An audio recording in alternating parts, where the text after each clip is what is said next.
First of all, it'd be good if you could tell me and tell the audience a little bit more about yourself and your role within AIA. So my name is Saravan, Chris, right? So in my current role with AIA, I am responsible for two things. So one is for the head of digital enterprise architecture, right? Quite straightforward. I'm responsible for the IT landscape when it comes to the best practices. Mm-hmm. The other thing, which I predominantly part of my portfolio, is also on the innovation side, and that's something is growing as well a lot. When I say innovation, innovation is not just about getting the right technology and then mapping it to the use case.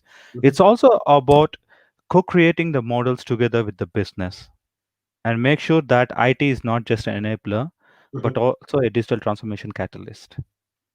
So that's about my role. Nice.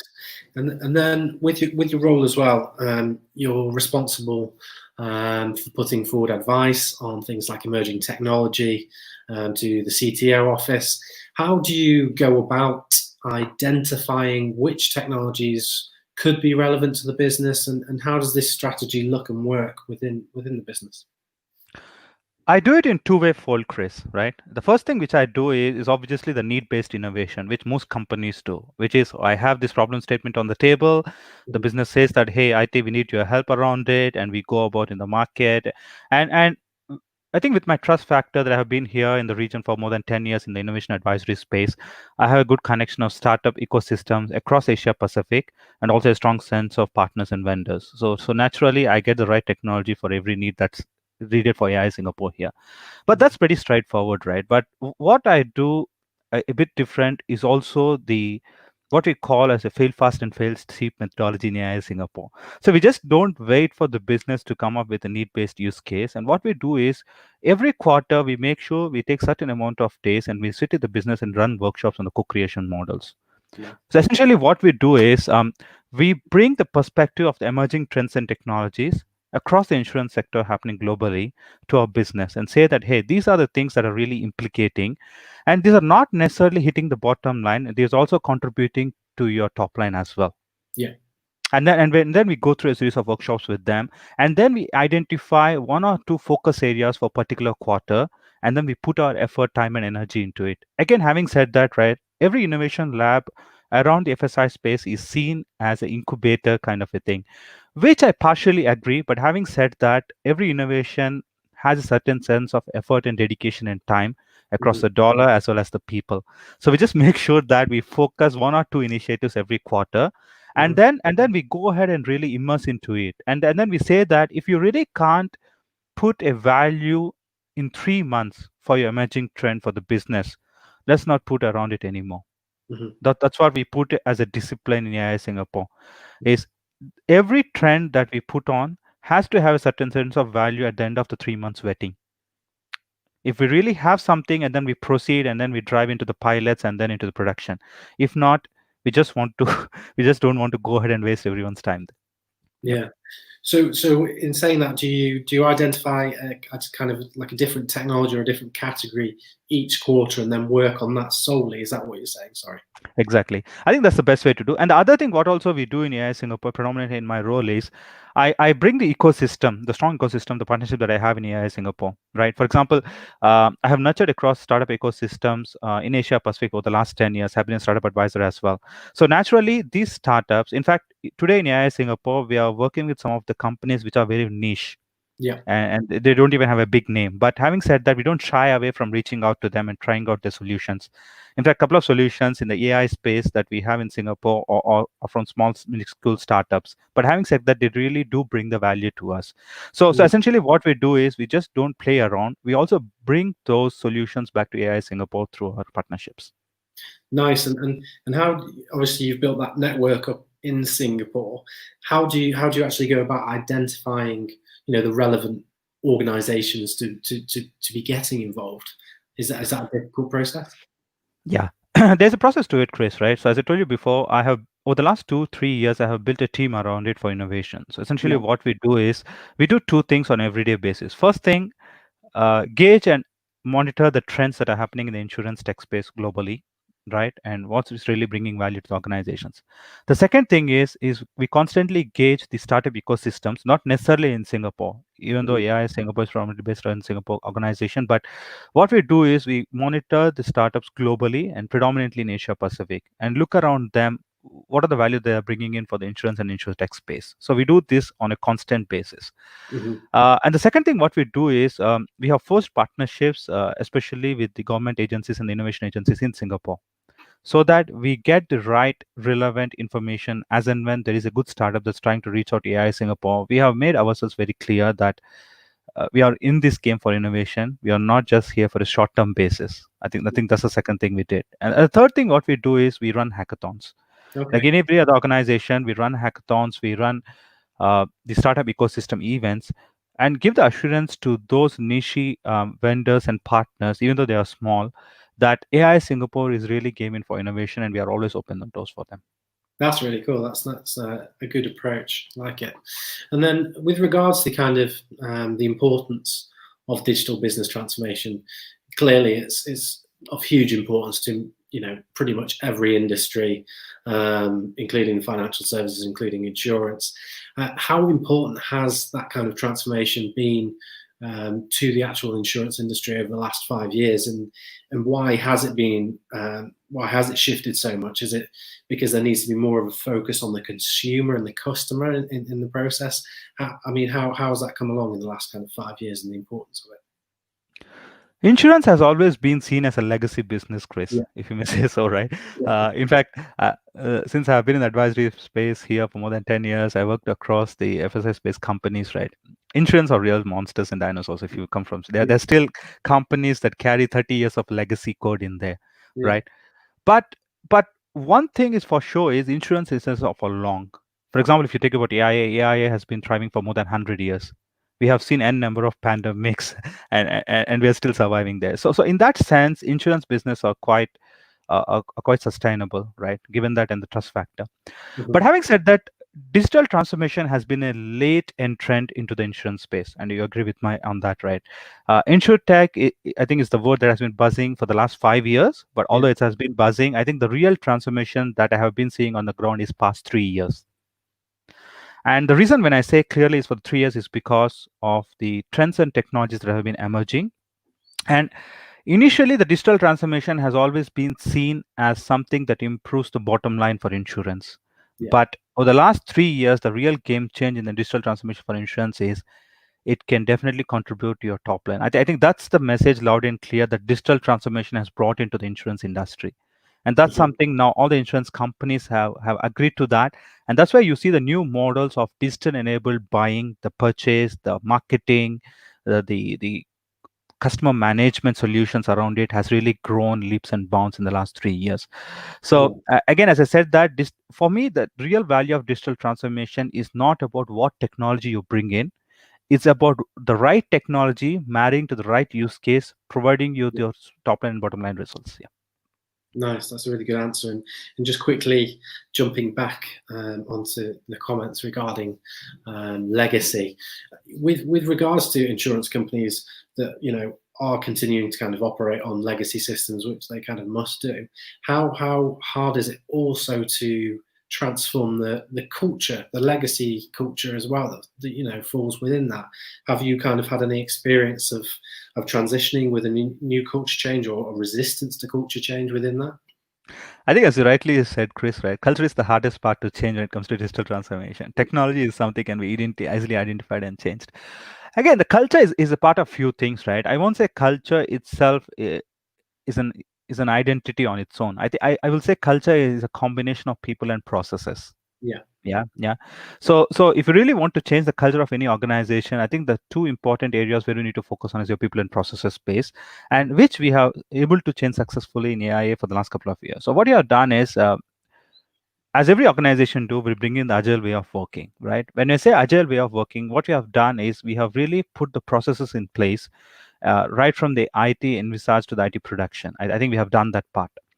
But as far as the culture part is concerned, it's an ongoing process, right? I think, but we have tasted our success since, and we are very focused, right? I mean, we haven't said that the entire company will go agile on day one, Hmm. So especially within the CTO office, within the technology department, we have done that over the last 2 years. When we started out, we only piloted with 3 to 4 projects with 4 different small teams. But I can successfully say that over the last 4 years, we have transformed a lot, and we are there like 90% agile now within the tech office running in AIA Singapore. Mm. And the only way you can do that is going back your fundamentals, putting the right process and the people in place. And also, people is very important. It's not just the processes. You need to identify the right people who can take that process forward. Yeah. I think these are a few areas where we worked on. Yeah, no, that's really good. And then you'd also mentioned the big kind of, it's not really a buzzword, it is a thing, insurtech, and I think it's the media have chosen to coin this phrase with regards to insurance tech, and really marry the ideas fintech and insurtech. But they say investment's going to, or has reached $2.5 billion globally, and insurance firms essentially kind of being reshaped by technology investment. What kind of does the future look like moving over the next few years with regards to insurance firms? Are they becoming kind of more tech-based organizations? Are they tech firms?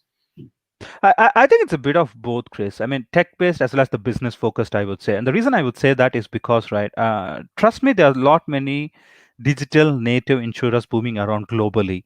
But having said that, I think one key differentiator between insurtech and the fintech, unlike in banks, is the biggest difference between a bank and insurance company is the trust factor that you put forward. As I told you before, when people pay premiums, they make sure that this company runs for long.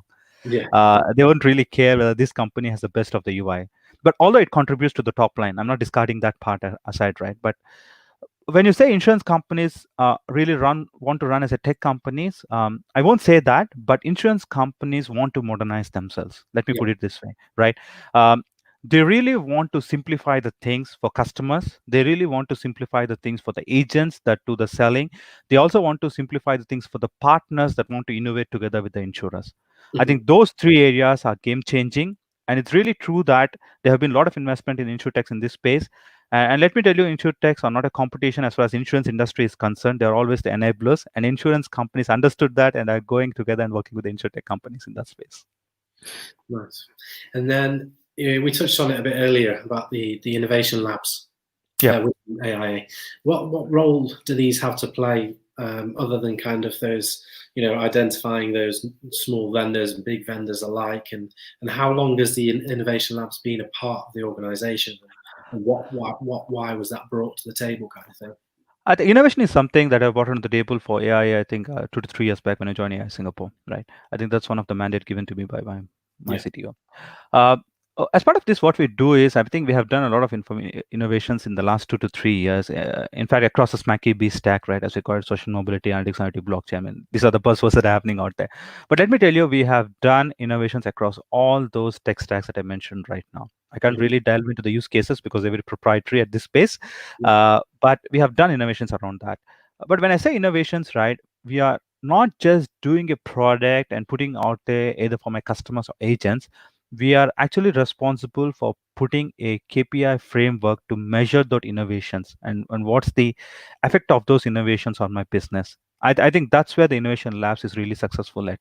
Unlike other innovation labs where you really put a number of people and play with the tech space for a certain amount of time and bring in those new products, what we have done is we also put a right measurement framework, not just to identify those technologies and matching it the use cases, is also to continuously measure the progress of the innovation and what the value and the effect that we envisaged. Is it really there on the ground or not? I think that's the key area. If you ask me, the innovation labs has bring in for AIA Singapore, and we are quite successful in that.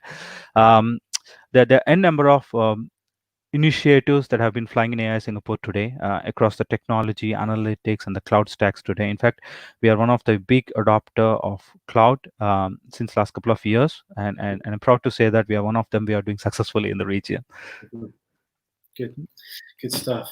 And then we've talked about the people, the culture, and things like that, and challenges with regards to digital transformation. But what in your opinion is the major challenge to any kind of digital transformation project? Would you say is the people, is the culture, or would you lean on the more kind of the technology onboarding and implementation processes? I would say a different thing, Chris. It's a commitment of the company to do digital transformation. Let me tell you, right? I have worked with a number of companies across industries, not just FSI, manufacturing and supply chain as well, right? Peop Companies and organizations do talk about digital information, but there are only few who really go about it and implement it. Yeah, So it's the mandate and the culture and the drive of the organization to do digital transformation is more important than the people in the technology, I would say. I think that's the mandatory thing. And that's something I love about AI Singapore. I think the people here are committed to do that. When it comes to the implementation, right? Yes, it's a bit of both, right? People and technology are both contributors for digital transformation. But as I said before, it's also about your planning and your KPI measurement framework that's equally important, right? It's not about planning an initiative. It's not about putting in people in technology. It's all about how you measure it. I think that's most important thing. And based on my experience, why most of the digital transformations fail is also not because of people or technology. It's not about having a right start.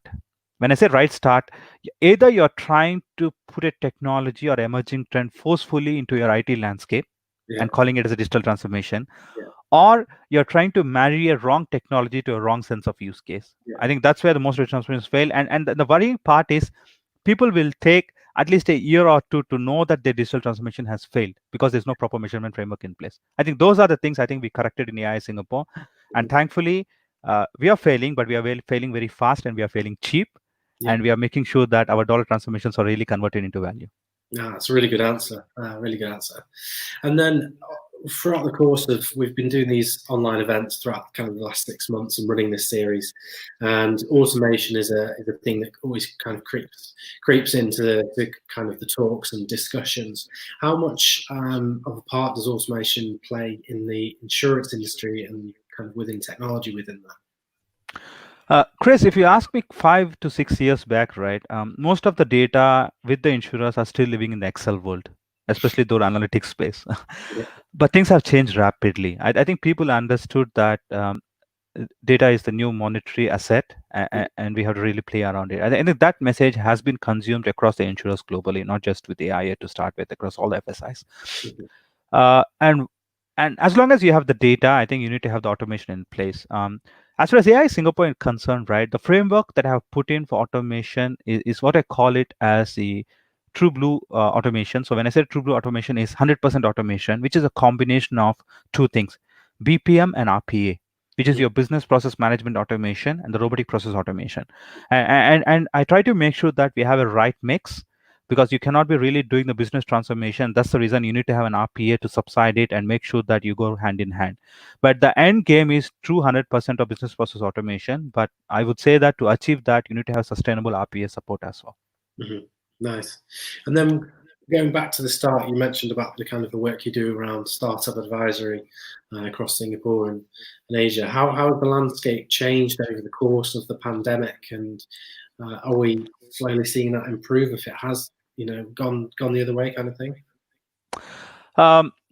Yes, it did have an effect, Chris. I mean, I would be lying if saying that pandemic didn't have any effect across organizations, right? And the same thing for startups as well. It really slowed down a bit, primarily because most of the startups in Singapore and Asia Pacific, as you rightly know, right? I mean, either they're early startups who are dependent on incubators to start with, or there are startups which had a series of funding and then waiting for your consumers to get into it to improve their bottom line or top line. I think both scenarios have been implicated due to pandemic to start with. I mean, incubators are also starting to take things slowly, as well as those startups which have series funding are very difficult to get the consumers. But having said that, things have changed rapidly. I think as every other organization, startups have also get used to the new ways of working, for the lack of a better word. So I think things are improving a lot. I would say, at least in Singapore and the Asia Pacific ecosystem, I would say things have improved a lot from where it was like early this year. Yeah, well, that's good.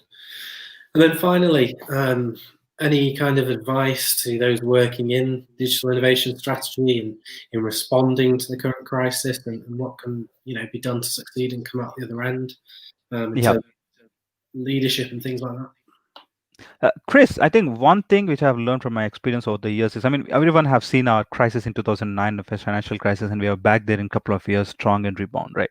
So one thing I've learned is there's always an opportunity in a crisis. I mean, you have to take it literally when I say that.